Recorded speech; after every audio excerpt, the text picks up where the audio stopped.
Assalamualaikum warahmatullahi wabarakatuh. Perkenalkan, nama saya Umu Kulsumawati. Saya dari jurusan Manajemen Bisnis kelas CM3 SIF. Di sini saya akan mempresentasikan apa sih fintech itu. Macam-macam fintech itu apa aja sih? Contohnya pasti banyak yang belum tahu kan. Jadi buat yang belum tahu jangan di skip ya. Harus ditonton, tapi jangan lupa like, comment, and subscribe. Yang pertama yaitu penjelasan dari fintech. Fintech itu apa sih? Fintech itu adalah singkatan dari Financial Technology. Berdasarkan National Digital Research Center, mendefinisikan sebagai istilah yang dapat digunakan untuk menyebut inovasi dalam bidang jasa keuangan atau finansial. Inovasi yang dimaksud itu adalah inovasi finansial yang memberikan sentuhan teknologi modern.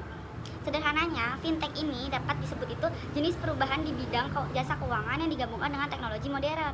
Bisa juga dapat diartikan sebagai segmen di dunia startup yang membantu untuk memaksimalkan penggunaan teknologi untuk mempertajam, mengubah, dan mempercepat berbagai aspek pelayanan keuangan.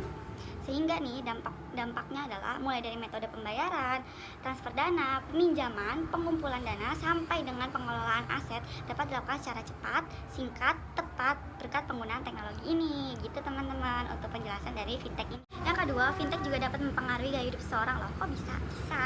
Yang pertama itu dapat membantu UMKM mendapat modal usaha dengan bunga yang lebih rendah. Dulu nih sebelum ada fintech, para pelaku UMKM itu di Indonesia mengandalkan pinjaman dari bank. Seperti yang diketahui sendiri, bank ini biasanya modalnya lebih tinggi. Yang kedua, proses dan prosedur syaratnya itu lebih susah ya, lebih sulit, lebih ribet juga. Jadi dengan ada fintechnya ini, pelaku UMKM pun akhirnya mendapatkan solusi modal melalui fintech. Sistemnya itu sistem peer-to-peer atau P2P lending, yang berarti praktik pinjam berbasis online platform yang mempertemukan selaku UMKM yang butuh dana atau modal dengan orang-orang yang bersedia meminjamkan atau orang-orang yang bersedia berinvestasi meminjamkan uang mereka. Lanjut, ada juga menyediakan layanan finansial. Jadi ini yang paling terasa banget sih, yang paling terasa banget. Jadi contohnya aja sekarang kalau misalnya kalian mau transfer uang, kalian nggak perlu ke ATM, kalian nggak perlu ke bank untuk transfer, kalian bisa lewat handphone atau smartphone kalian masing-masing. Tapi nggak cuman buat transfer uang doang kok.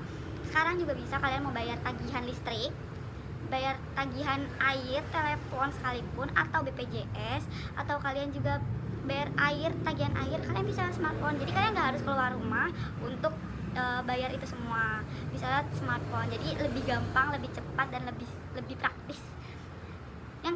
Yang ketiga itu adalah mengurangi pinjaman berbunga tinggi. Saat ini fintech dapat menjawab permintaan sistem peminjaman uang yang transparan dan dapat dinikmati oleh masyarakat. Selain itu, jika dibandingkan dengan sistem pinjaman uang atau dana lainnya, fintech dapat memberikan pinjaman dengan bunga yang tidak terlalu tinggi. Di Indonesia sendiri nih, fintech, investasi dalam bidang fintech itu makin lama makin tinggi dan makin besar. Melihat peluang tersebut, perusahaan startup baru juga bergerak di bidang fintech bisa mendapatkan dana investasi secara mudah dari investor karena kemungkinan tingkat keuntungannya juga tinggi loh teman-teman. Selanjutnya adalah jenis-jenis fintech. Fintech ini memiliki banyak banget layanan dan produk yang dapat masyarakat manfaatkan. Berdasarkan Bank Indonesia, fintech ini terbagi menjadi 4 jenis. Apa aja sih? Yang pertama, ada peer-to-peer lending, dan crowdfunding. Dikatakan juga mereka ini adalah marketplace finansial. Platform seperti ini mampu mempertemukan pihak yang membutuhkan dengan pihak yang memberikan dana sebagai modal atau investasi. Biasanya proses ini lebih praktis karena dapat dilakukan dalam satu online platform. Selanjutnya yang kedua itu ada manajemen risiko investasi.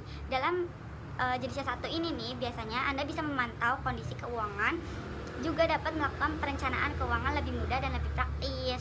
Jenis manajemen ini biasanya hadir melalui akses smartphone. Anda hanya perlu memberikan data yang dibutuhkan untuk bisa mengontrol keuangan Anda. Yang ketiga itu ada payment clearing and settlement. Terdapat beberapa startup finansial yang sering menyediakan payment gateway atau e-wallet, yang mana kedua produk tersebut masih masuk dalam kategori payment clearing dan settlement. Biasanya ini tuh contohnya kayak OVO, kayak GoPay, Dana, kayak gitu. Yang keempat ada market agregator. Jenis fintech ini mengacu pada portal yang mengumpulkan beragam informasi terkait keuangan yang disuguhkan ke target audience.